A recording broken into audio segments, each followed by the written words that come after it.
Salam sejahtera, nama saya Liang Fusen, nombor metrik 272148. Hari ini saya akan membentangkan kaedah penyelidikan yang bertajuk penggunaan aplikasi wang tanpa tunai dalam kalangan pelajar program Sains Ekonomi Dinasti Sepeng Rakyat Universiti Utara Malaysia. Kajian ini bermula dengan bab pertama iaitu pengenalan. Pengenalan kajian merangkumi pendahuluan, latar belakang kajian, penyataan masalah, persoalan kajian, objektif kajian, dan kepentingan kajian. Secara umumnya, aplikasi wang tanpa tunai dikenali sebagai dompet digital atau e-wallet. Dompet digital ini merujuk kepada penggunaan alat elektronik secara dalam talian dengan bertujuan untuk melakukan transaksi tanpa menggunakan tunai.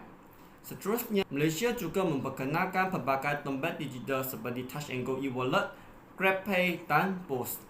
Apabila berlakunya pandemik COVID-19 di negara kita, tercatat sebanyak 68 juta transaksi pembayaran digital yang berlaku pada tahun 2020 yang lalu. Ia menunjukkan catatan tertinggi iaitu sebanyak 864% peningkatan berbanding pada tahun 2019. Untuk latar belakang kajian, transaksi dompet digital telah meningkat kepada 25% selepas COVID-19. Hal ini berlaku demikian kerana aplikasi wang tanpa tunai dapat menyelesaikan masalah seperti membawa sejumlah besar wang tunai, bimbang terhadap kehilangan wang, tidak mempunyai wang tunai yang mencukupi, dan wang tunai dicuri. Untuk penyataan masalah, terdapat beberapa masalah utama apabila menggunakan aplikasi wang tanpa tunai, iaitu kebocoran maklumat peribadi, risiko penipuan, dan pilihan dompet digital terlalu banyak.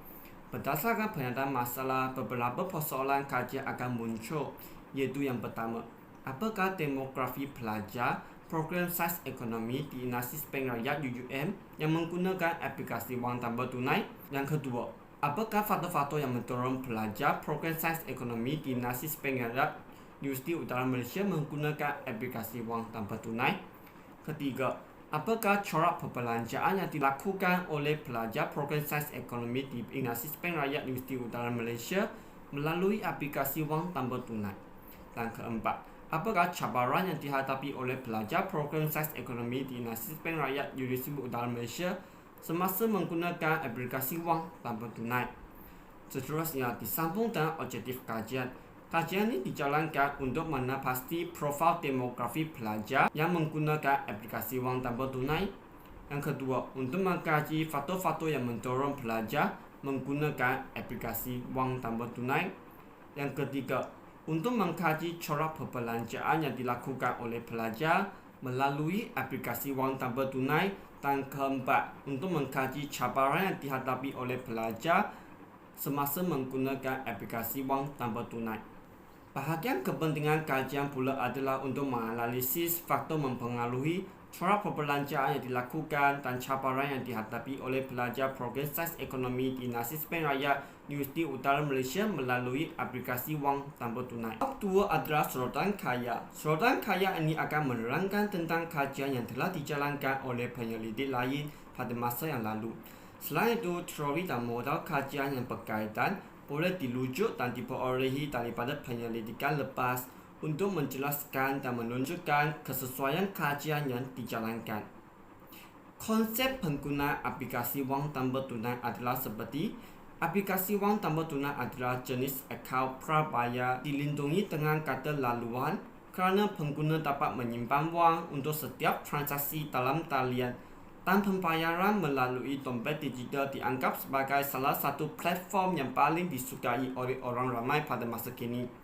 Kerana transaksi elektronik menggunakan dompet digital mempunyai kelebihan kemudahan, fleksibiliti dan perlindungan. Terdapat dua modal kajian dalam kajian yang dijalankan, iaitu modal penerimaan teknologi. Modal penerimaan teknologi ini adalah salah satu konsep tentang menganalisis dan memahami faktor-faktor yang mempengaruhi diterima penggunaan teknologi komputer dalam kehidupan seharian pengguna. Faktor yang dapat meramalkan penerimaan terhadap teknologi iaitu persepsi kemanfaatan dan persepsi kemudahan pemakaian. Teori yang kedua adalah teori psikometrik. Dalam teori psikometrik, risiko adalah sesuatu yang dapat dinilai berdasarkan gabungan ciri risiko termasuk ketakutan, pengetahuan, dan kebolehkawaran yang kemudian dikategori kepada risiko kognitif dan emosi.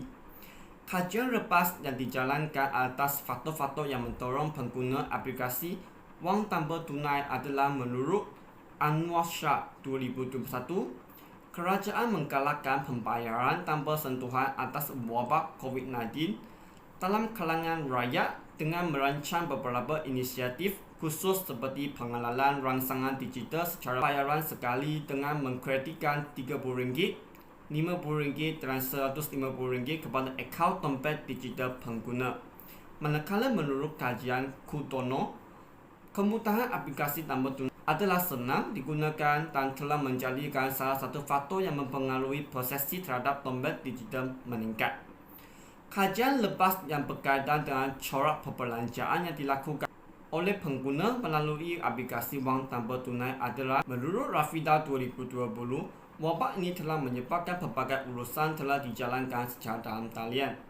Aktiviti jual beli dalam talian telah merekodkan peningkatan yang amat luar biasa sebanyak 28.9%. Seterusnya, untuk cabaran yang dihadapi semasa menggunakan aplikasi wang tanpa tunai pula, menurut Imana 2020, peningkatan pengguna aplikasi wang tanpa tunai dan transaksi secara dalam talian menyebabkan bilangan jenayah cyber semakin bertambah. Slide ini akan menerangkan perbezaan kajian ini dengan kajian terdahulu. Perbezaan yang utama adalah pemfokusan. Kajian terdahulu adalah umum dan menyeluruh, iaitu penggunaan aplikasi wang tanpa tunai dalam kalangan rakyat Malaysia.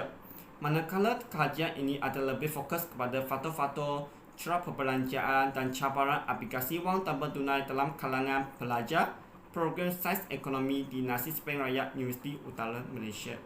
Sekarang masuk ke bab 3, iaitu metodologi kajian. Penerangan dalam bahagian ini akan merangkumi hipotesis kajian, teknik kajian, sumber kajian, kaedah mengumpul dan menganalisis maklumat dan data. Dalam kajian ini, hipotesis null dan hipotesis alternatif telah dibentuk. Hipotesis null ialah jangkaan yang akan menunjukkan tiada hubung antara punca dengan masalah sesuatu fenomena. Manakala hipotesis alternatif ialah jangkaan yang menunjukkan hubungan antara punca dan masalah sesuatu fenomena. Terdapat 4 teknik kajian yang telah digunakan, iaitu teknik pertama, sumber maklumat dan data, iaitu termasuk data primer dan data sekunder. Teknik yang kedua adalah bentuk soal selidik. Soal selidik ini merangkumi 4 bahagian, iaitu bahagian A, profil demografi, bahagian B, faktor-faktor, bahagian C, corak perbelanjaan, dan bahagian D, cabaran yang dihadapi. Seterusnya, teknik ketiga adalah kaedah mengumpul maklumat dan data, termasuk kaedah tinjauan dan kaedah soal selidik. Seterusnya, teknik kajian terakhir adalah kaedah menganalisis maklumat dan data, iaitu dengan menggunakan kaedah deskriptif. Terdapat 3 instrumen kajian, iaitu peralatan dengan menggunakan borang soal selidik, perisian menggunakan Microsoft Word dan Microsoft Excel, dan perkakasan menggunakan telefon bimbit dan komputer riba. Akhir sekali adalah skop kajian. Sasaran kajian iaitu populasi 140 orang pelajar program sains ekonomi di Nasib Bank Rakyat Universiti Utara Malaysia dan seramai 103 orang pelajar adalah diambil untuk menjadi stempel kajian ini. Kajian ini dijalankan di kawasan Universiti Utara Malaysia UUM Sinduk Kedah. Jangka masa kajian adalah 39 hari bermula dari 21 November hingga 29 Disember 2021. Sekian itu sahaja pembedahan daripada saya. Terima kasih.